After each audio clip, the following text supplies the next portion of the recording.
Selamat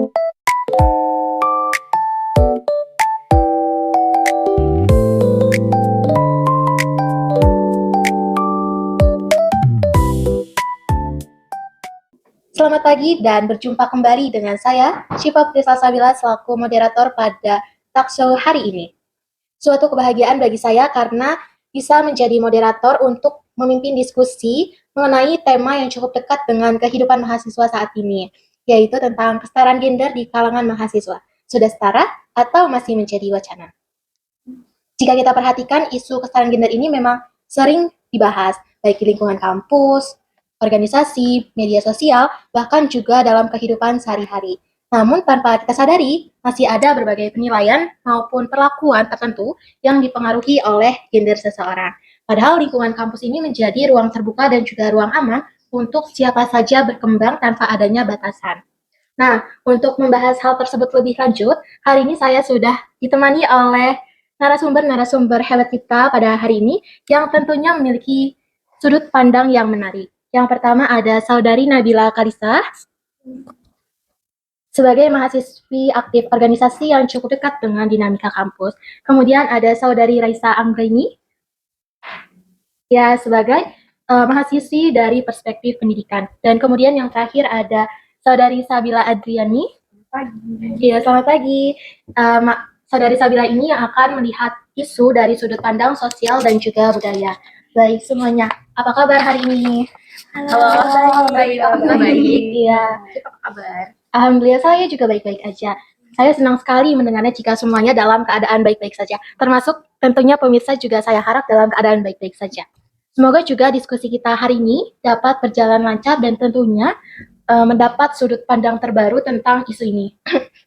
Baik, sebelum kita masuk ke dalam pembahasan lebih jauh, saya ingin memulai dari hal yang paling mendasar. Karena sampai sekarang ini masih ada beberapa masyarakat yang menganggap bahwa kesetaraan gender berarti perempuan ingin menyamai atau lebih unggul daripada laki-laki. Padahal sebenarnya bukan itu inti dari kesetaraan gender sendiri. Nah, mungkin kita bisa mulai terlebih dahulu dari Saudari Nabila Kalista. Menurut Saudari Kalista sendiri, apa sebenarnya makna dari kesetaraan gender? Oke, terima kasih Saudari Syifa atas kesempatannya. Kalau menurut saya sendiri, kesetaraan gender itu adalah kondisi di mana kita tuh sebenarnya punya hak, punya ruang, dan punya kesempatan untuk berkembang tanpa dibatasi oleh yang namanya gender.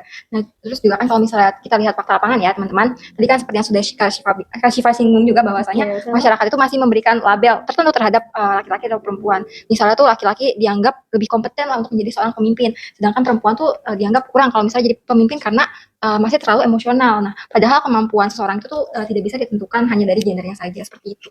Wah, kita baru mulai tapi dari pembahasan Saudari Kalista terlebih dahulu sudah sangat menarik ya. Berarti inti dari kesetaraan gender ini sebenarnya bukan tentang persaingan antara laki-laki dan juga perempuan, tetapi tentang bagaimana setiap individu mendapatkan kesempatan dan perlakuan yang adil. Dan kalau misalnya kita pikir-pikir nih, memang tanpa sadar masyarakat memang memiliki standar tertentu bagaimana laki-laki ataupun perempuan untuk bersikap seharusnya.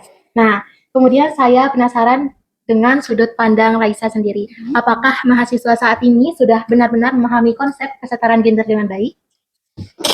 Oke, izin jawab ya Kak Syifa. Kalau menurut saya sih belum sepenuhnya ya, meskipun memang banyak mahasiswa yang menyuarakan tentang kesetaraan gender ini, tapi masih ada juga mahasiswa yang belum memiliki kesadaran terkait kesetaraan gender ini. Misalnya kita ambil contoh perempuan yang menjadi pemimpin organisasi seperti itu. Nah, masih terdapat pandangan bahwa perempuan yang menjadi pemimpin organisasi itu adalah seorang pemimpin yang tidak tegas dan juga sensitif dan lebih mengutamakan perasaan. Begitu juga laki-laki yang menunjukkan sisi emosionalnya.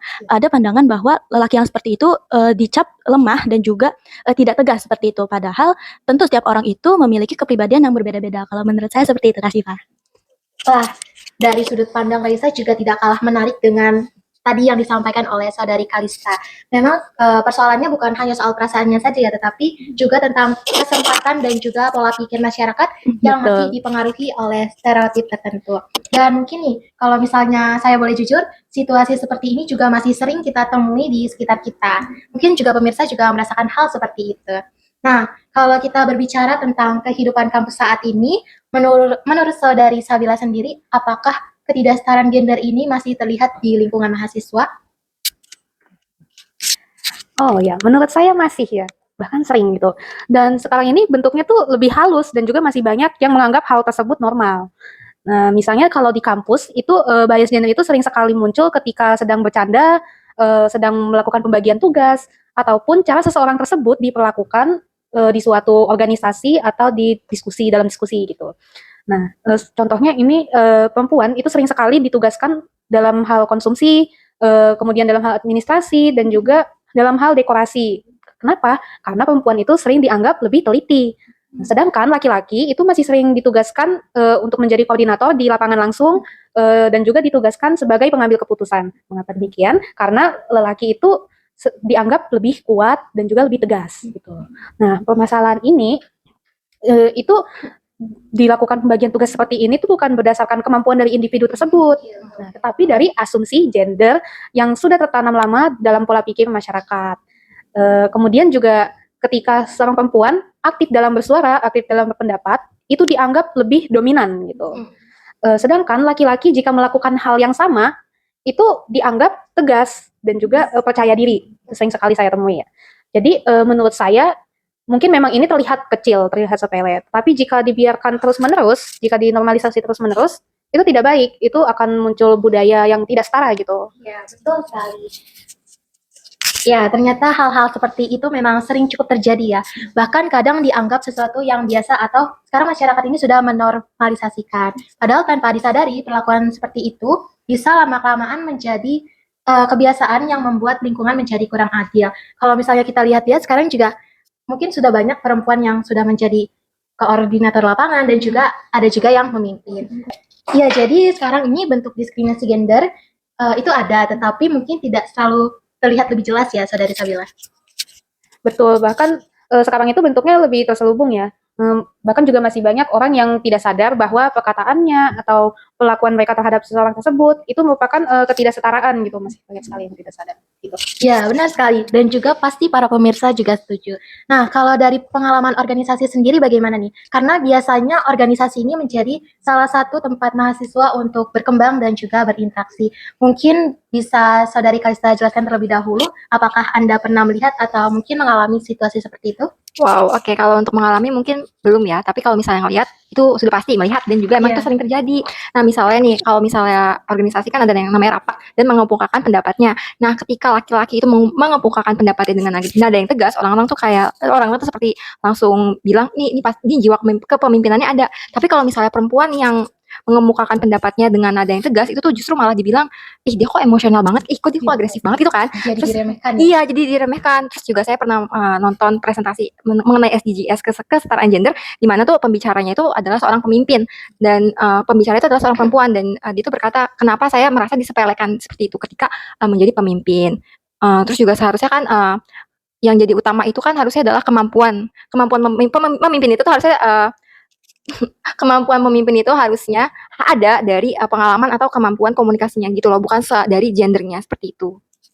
Nah, ini yang sangat cukup disayangkan. Saya juga sangat kecewa karena pada akhirnya seseorang ini seringkali dinilai terlebih dahulu dari gendernya, bukan dari kemampuan maupun kualitas yang dimilikinya. Dan mungkin jika kondisi seperti itu terus berlanjut, tentu bisa mengaruhi rasa percaya diri seseorang untuk terus berkembang ataupun menyampaikan pendapatnya. Nah, kemudian kalau kita lihat dari kondisi tadi yang sudah dijelaskan oleh Saudari Kalista, Saudari Sabila, dan juga Saudari Raisa, tentu ada dampak yang muncul baik bagi individu maupun lingkungan sosial secara keseluruhan. Nah, menurut kalian apa dampak terbesar dari ketidaksetaraan gender terhadap mahasiswa maupun lingkungan sekitar? Mungkin bisa terlebih dahulu Saudari Raisa untuk menjelaskan. Oke, terima kasih Kak Siva. Kalau menurut saya dampaknya tuh besar ya, dan ini juga nantinya dampaknya itu akan berkenaan pada mental dan juga tingkat kepercayaan diri dari seseorang seperti itu. Ya, Misalkan ketika seseorang itu diberikan batasan berdasarkan gendernya seperti perempuan yang tidak boleh terlalu ambisius atau laki-laki yang tidak boleh terlihat lemah seperti itu. Nah, nanti dari individu itu akan muncul dorongan untuk memenuhi standar gender tersebut. Nah, akibatnya apa? Nantinya individu tersebut akan kehilangan kepercayaan dirinya karena harus memenuhi standar tersebut seperti itu. Nah, hal ini juga akan berdampak pada lingkungan kampus yang harusnya itu objektif dalam menilai, tetapi karena ada batasan gender itu jadi lebih subjektif karena kan berdasarkan gender ya, seperti itu kalau menurut saya Kak Siva. Ya, benar sekali. Berarti dampaknya bukan hanya dirasakan oleh individu sendiri ya, tetapi juga bisa memengaruhi dari kualitas lingkungan akademik maupun sosial secara keseluruhan. Kemudian saya juga pernah mendengar nih bahwa ngapain sih perempuan ini pendidikan tinggi-tinggi karena ujung-ujungnya ada di dapur. Mungkin teman-teman dan juga para pemirsa juga pernah mendengar tentang istilah itu ya. Nah, ya menurut teman-teman bagaimana menurut kalian? Wow, siapa yang mau berbicara? Oke, boleh? Ini Itu jujur, itu kan nanti kan pasti argumen itu bakalan di ujungnya bakalan kan nanti perempuan ujung-ujungnya di dapur Iya, gitu betul kan. sekali. Padahal enggak, menurut saya perempuan itu punya apa ya, punya kemampuan tersendiri untuk ikut bekerja.